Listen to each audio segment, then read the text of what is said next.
Olá, boa noite. Boa noite. Presidente do STF, Carmen Lúcia, diz que posições político-partidárias de magistrados não podem interferir na justiça. Procuradoria-Geral da República defende Moro e diz que juiz é imparcial para julgar Lula no caso do sítio de Atibaia. Justiça do Rio Grande do Norte manda soltar Henrique Alves, do MDB. Ex-ministro do Turismo de Dilma e Temer é réu em 2 ações penais. Flávio Rocha desiste da candidatura à presidência da República pelo PRB. O partido afirma que é necessária a união das forças de centro em um único projeto. Na Copa da Rússia, quase tudo pronto para a final do Mundial. E aqui em São Paulo, reunimos um francês e um croata no estádio do Pacaembu para comentar a disputa de domingo. Você acompanha essas e outras notícias após o intervalo. Até já! Neste domingo, o entrevistado do Hora do Voto é o pré-candidato à presidência da República pelo MDB, Henrique Meirelles. Hora do Voto, neste domingo, 11 da noite. Tá a fim de escrever a sua própria história? Que tal dirigir a sua própria vida? Então corre pra cá, que a sua hora chegou. Bem-vindo ao Universo Casper, um lugar certo para você pensar, criar e questionar. Na Casper, razão e emoção se unem para fazer diferente, fazer melhor. E você, aceita o desafio? Tem muita coisa nova te esperando por aqui. Faculdade Casper Líbero, Vestibular 2019. Paixão por comunicação.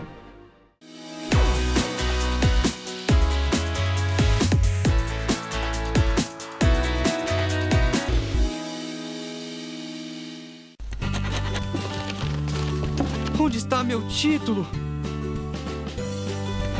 Todo ano de eleição rola a mesma pergunta, mas em 2018 seu título tá na mão. É só usar o app e-Título. Simples e rápido.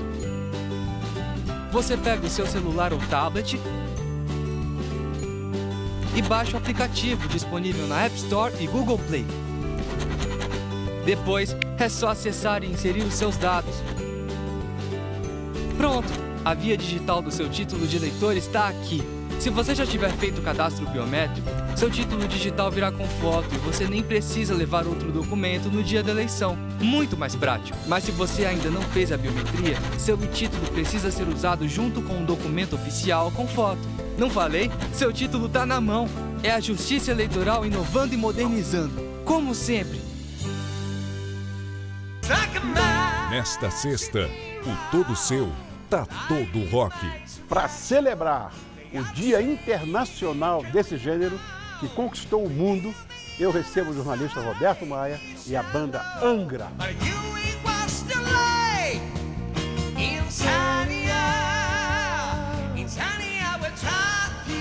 E ainda, meu brother Thunderbird conta detalhes de seu relacionamento com a música. Então vem conferir Todo Seu nessa sexta-feira 13, 10h30 da noite. Estou aqui te esperando, é claro. Né?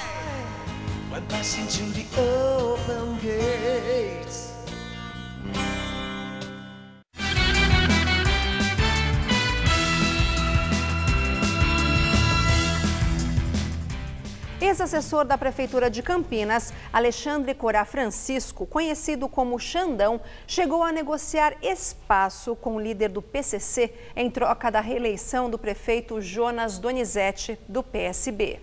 O jornal Estado de São Paulo teve acesso às transcrições dos grampos telefônicos da conversa entre Xandão e um líder do PCC. A conversa é de 2015 e o processo ocorreu sob sigilo. Xandão, ex-assessor do prefeito, foi flagrado conversando com Marcelo dos Santos, o Kardec, um traficante apontado como responsável pela contabilidade do PCC no interior de São Paulo. Nas conversas, Xandão afirma que o prefeito precisava se reeleger para que o traficante ganhasse espaço e confiabilidade. Em outro trecho, o ex-assessor chega a prometer seu próprio cargo a Kardec. Xandão foi preso e exonerado em dezembro de 2015. Ele foi condenado a mais de 5 anos por organização criminosa em regime fechado e perdoado por indulto após cumprir parte da pena. O prefeito de Campinas, Jonas Donizete, nega qualquer envolvimento e o GAECO não encontrou indícios de irregularidades relacionadas a ele. Esta semana, o jornal O Estado de São Paulo também teve acesso à denúncia da Operação Echelon, que apontou que quase 100 assassinatos cometidos no ano passado, dentro e fora de presídios em 3 estados brasileiros, foram ordenados pela cúpula da facção criminosa PCC, o primeiro comando da capital. Ontem, o governo de São Paulo anunciou o atraso na entrega de estações da linha 5 Lilás do metrô. Hoje, mais um adiamento. As entregas das futuras estações São Paulo Morumbi e Vila Sônia, da linha 4 amarela, foram adiadas novamente. O governo prevê que a entrega da primeira, prevista para o mês passado, seja feita em setembro deste ano e da segunda só em 2020. A Secretaria dos Transportes Metropolitanos disse que o consórcio responsável pela obra já foi autuado pelos atrasos. As obras da linha 4 começaram em 2004. Justiça do Rio Grande do Norte mandou soltar o ex-ministro do Turismo, Henrique Alves, do MDB. Henrique Alves estava em prisão domiciliar desde o dia 8 de maio. Com a decisão do juiz Francisco Eduardo Guimarães Farias, da 14ª Vara Federal de Natal, ele vai responder em liberdade. Nesta ação penal, que é derivada da Operação Manus da Polícia Federal, ele é acusado de corrupção passiva e lavagem de dinheiro em investigação de desvios na construção da Arena das Dunas, em Natal. A obra ficou pronta em 2014 para a Copa do Mundo, realizada aqui no Brasil. Na Manus, além de Alves, também é réu o ex-presidente da Câmara e deputado cassado, Eduardo Cunha. Os 2 ex-deputados são acusados de terem recebido propinas disfarçadas de doações eleitorais oficiais e não oficiais. Em troca, os políticos teriam favorecido as empreiteiras OAS e Odebrecht para a construção da Arena das Dunas. Em depoimento na segunda-feira, o ex-ministro Henrique Alves negou as acusações e disse acreditar que o Ministério Público Federal agiu por desinformação. Alves e Cunha também são réus na Operação Sepsis, que investiga um esquema de corrupção na Caixa. Eles são acusados de cobrar propina para a liberação de recursos do Fundo de Investimentos do FGTS, administrado pelo banco.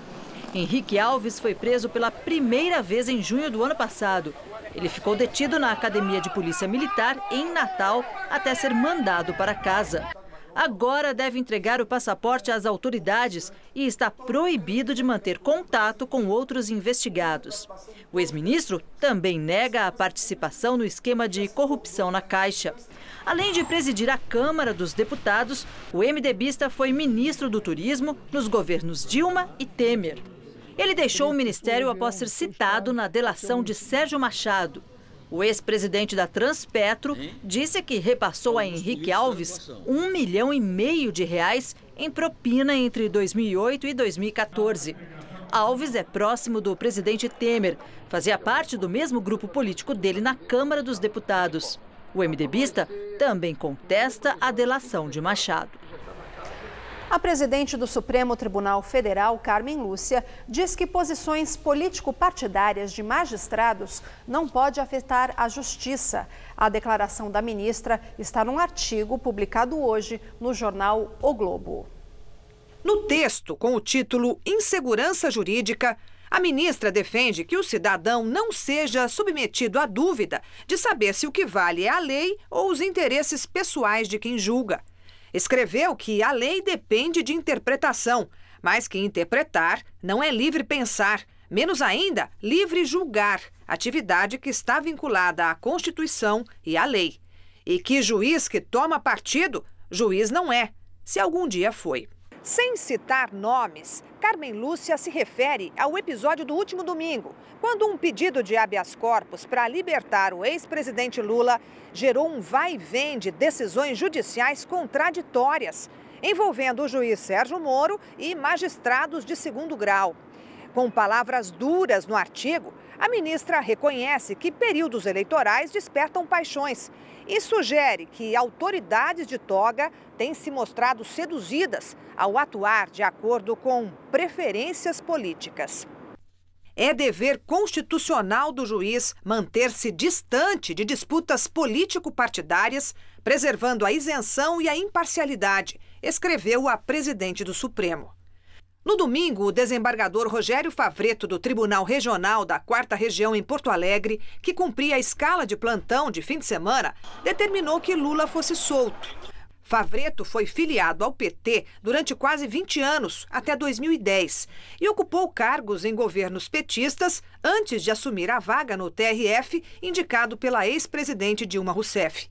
A Procuradora-Geral da República pediu ao STJ abertura de inquérito contra Favretto. Raquel Dodge quer investigar se o desembargador cometeu prevaricação. O crime é tipificado no artigo 319 do Código Penal e tem a seguinte redação: retardar ou deixar de praticar indevidamente ato de ofício ou praticá-lo contra a disposição expressa da lei para satisfazer interesse ou sentimento pessoal. A pena prevista é de detenção de 3 meses a 1 ano e multa.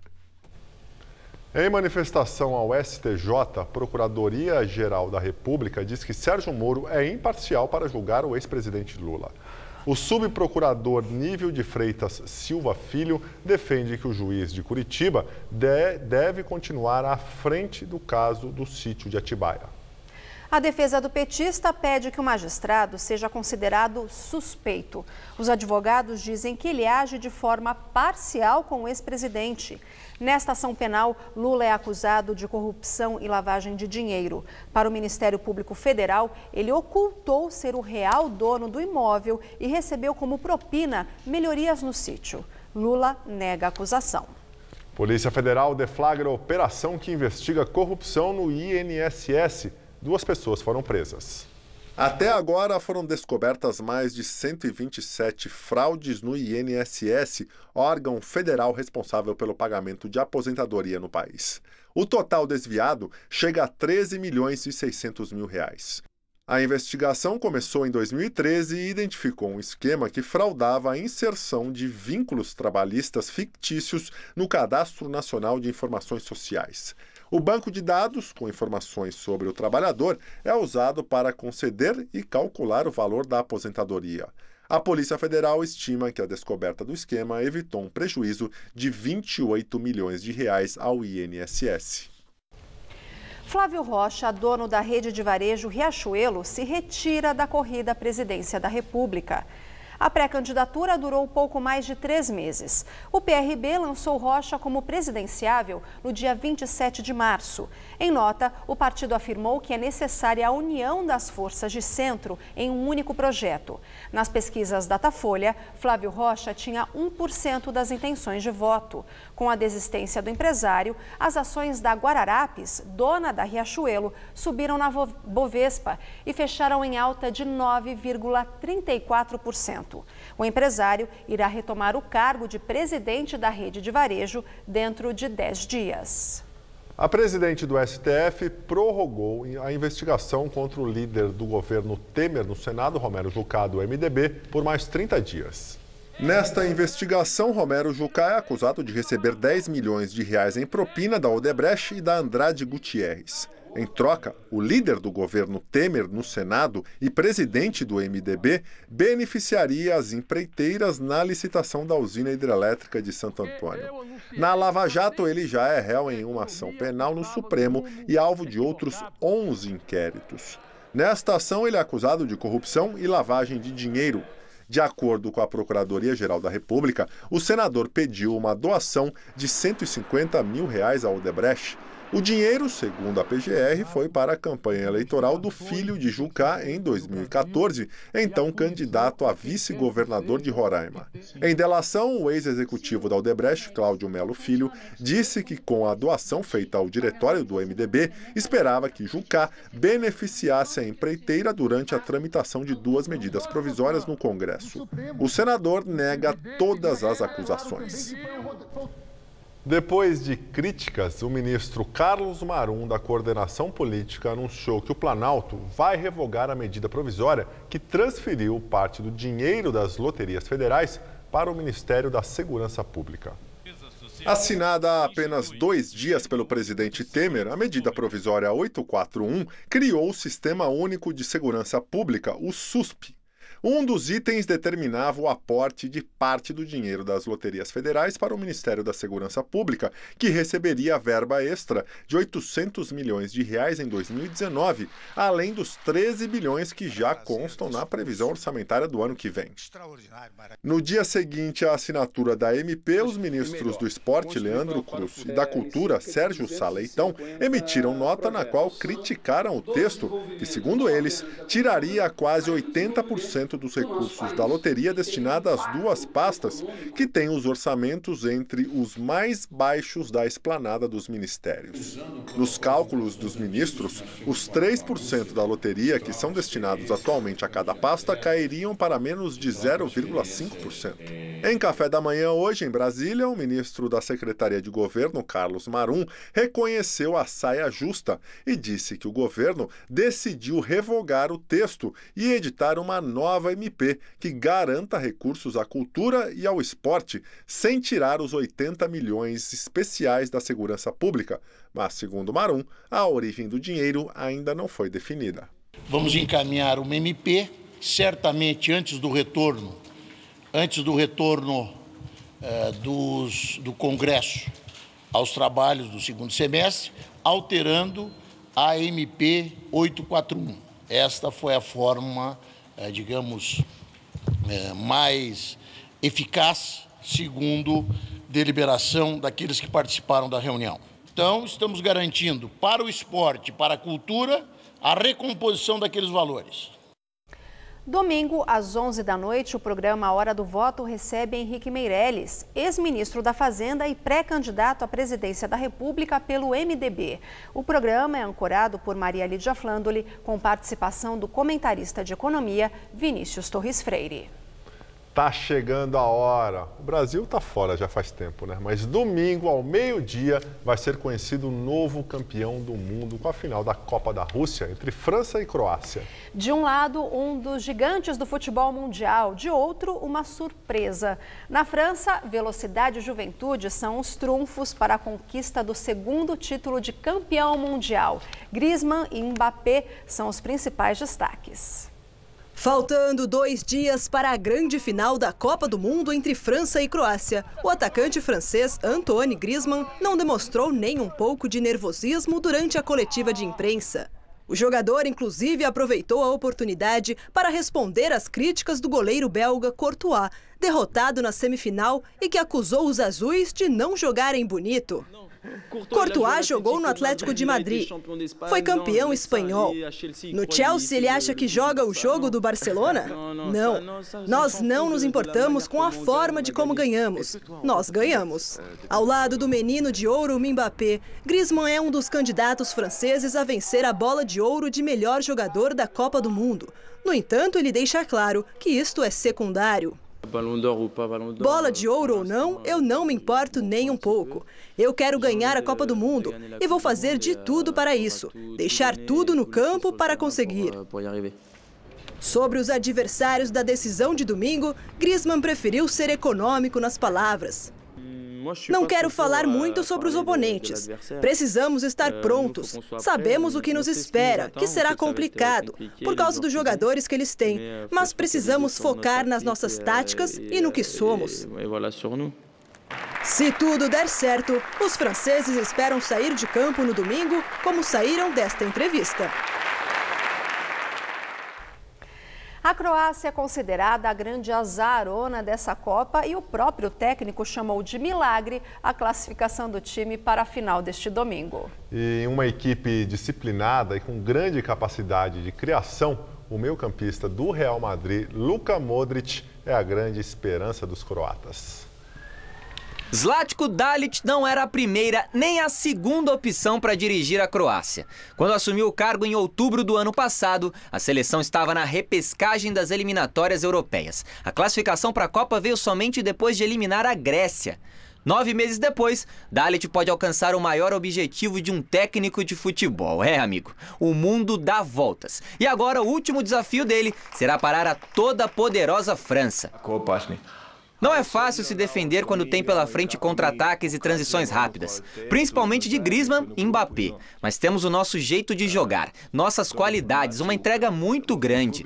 Dalit falou também sobre uma particularidade que esse Mundial trouxe.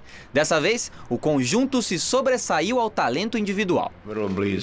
Para mim, o Messi é o melhor jogador do mundo. O Neymar já está muito perto dele. Mas as equipes que, de certa forma, dependem desses jogadores foram para casa mais cedo. Os times que foram compactos, unidos, que tinham que provar algo a mais, permaneceram na Copa. Para fechar, o treinador croata foi muito sincero ao dizer como está se sentindo para essa final. Olha só. Argentina, Brasil, Alemanha, Portugal, nenhum deles está na decisão. A Croácia está. Tenho certeza que não éramos favoritos a vencer.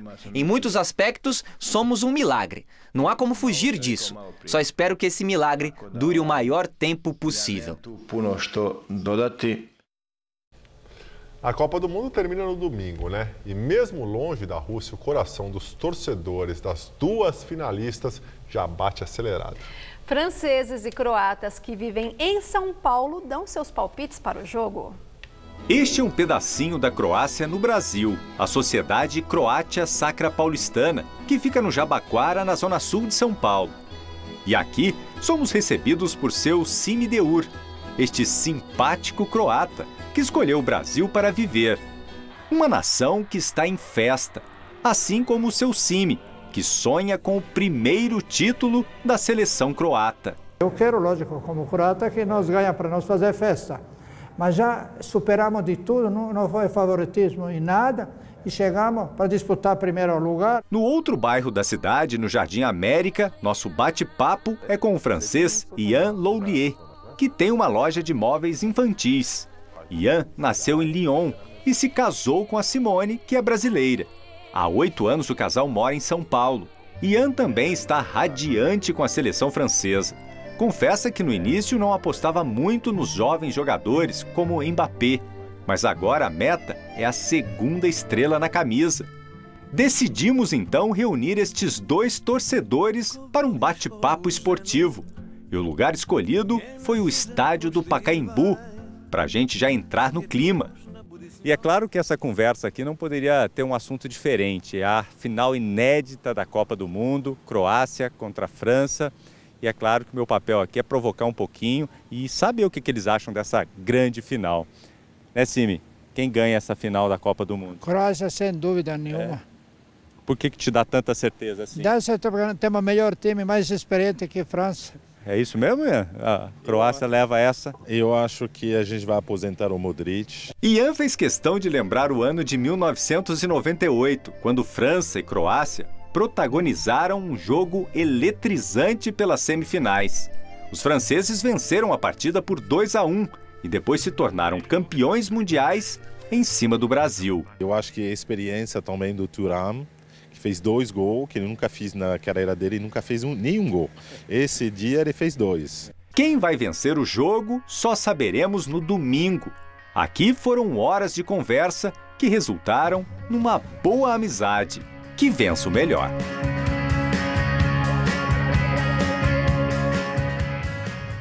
Boa sorte aos dois. E olha, amanhã de manhã tem Bélgica e Inglaterra na disputa pelo 3º lugar da Copa. Para os belgas favoritos para a conquista da taça, o jogo de amanhã é uma maneira honrosa de terminar a Copa do Mundo. A decisão do 3º lugar acontece às 11 horas da manhã na Arena Zenit, em São Petersburgo.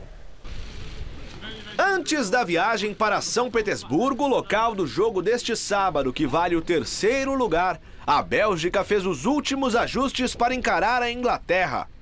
A equipe deve ir com força máxima e a expectativa é a de melhorar o desempenho em Copas, já que os Red Devils ficaram na 4ª posição no Mundial de 86.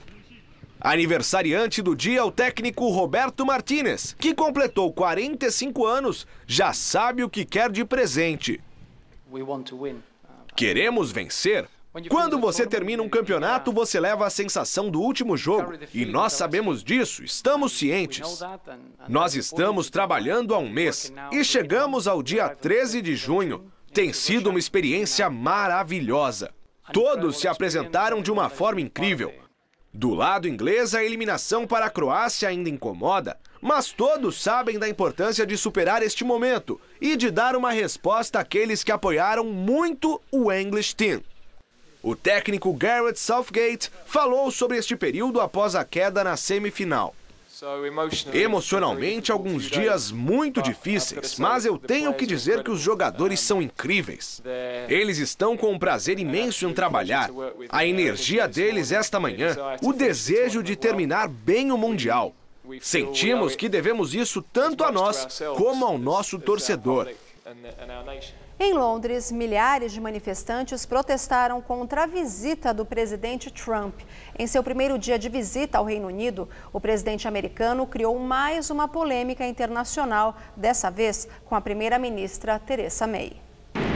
Antes do encontro com May, Trump afirmou que a saída do Reino Unido da União Europeia pode matar a possibilidade de um acordo de livre comércio entre Reino Unido e os Estados Unidos. Apesar dos planos de desligamento, May espera manter laços estreitos com a Europa, o que tem gerado desgastes e já derrubou 2 ministros na semana passada. Na reunião de hoje, Trump afirmou que os 2 países provavelmente nunca tiveram uma relação melhor e que o relacionamento entre Washington e Londres é muito, muito forte. Após a reunião com May, Trump foi para o castelo de Windsor para tomar o chá das 5 com a rainha Elizabeth. Com os principais eventos marcados fora de Londres, Trump tenta evitar os protestos na capital.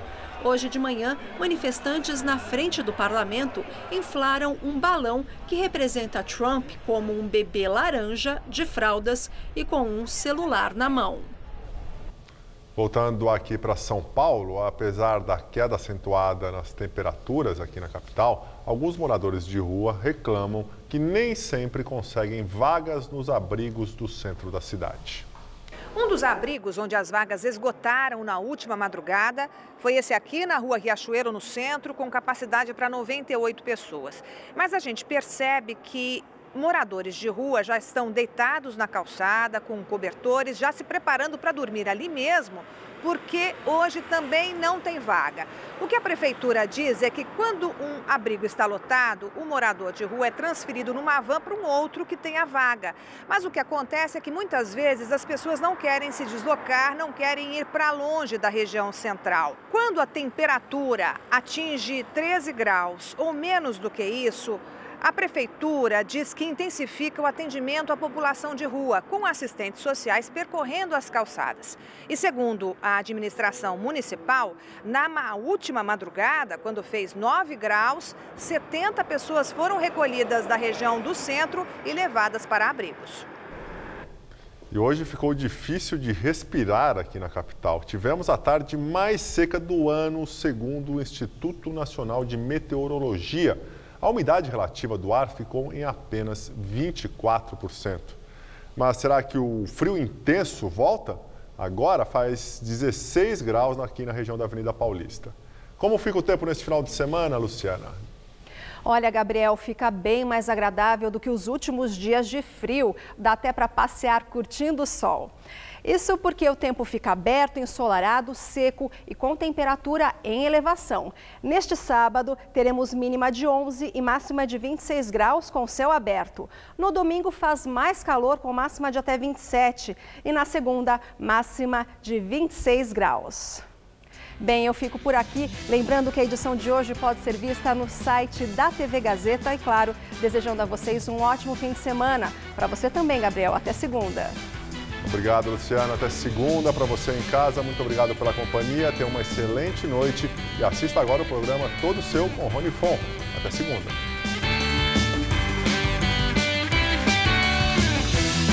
Neste domingo 11 da noite, em Hora do Voto, confira a entrevista com Henrique Meirelles, pré-candidato à presidência da República pelo MDB. Assista agora Todo Seu.